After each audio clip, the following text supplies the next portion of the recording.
When I read the news, and I see the word terrorist, automatically, because of what the media has kind of like pumped into us, I think most people would just automatically think, okay, it's this Asian guy with a big beard, with some kind of turban on, with a gun, and with his face veiled.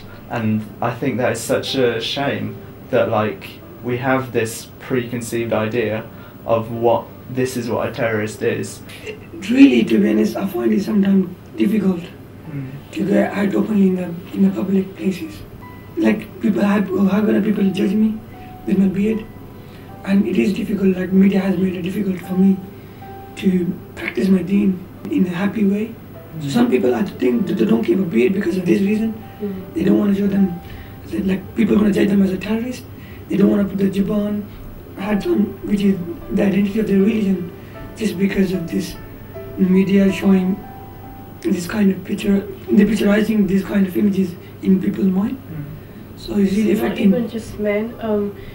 I had a friend who was on a train and she was wearing a scarf, but she had a massive bag, and in the bag all she was carrying was books and food because she was travelling to London.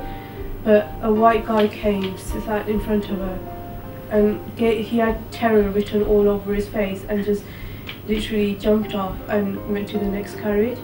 And that made her uneasy because, I mean, all she was carrying was food and books, but it's not just men, it's women as well. If the definition of terrorism is the unauthorized use of violence and intimidation to promote political aims, then how is that any different to what some governments are doing with they're torturing people?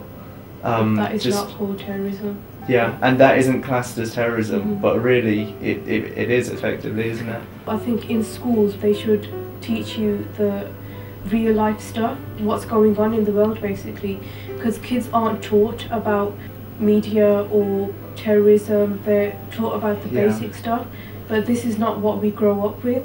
So the younger generations need to understand the fact that different cultures, different faiths can get along, and what media has shown us is not the truth.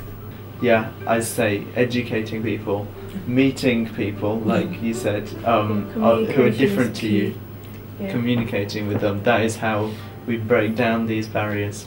After meeting John, I used to have this hesitation inside me after the media has portrayed people about Muslims. Yeah.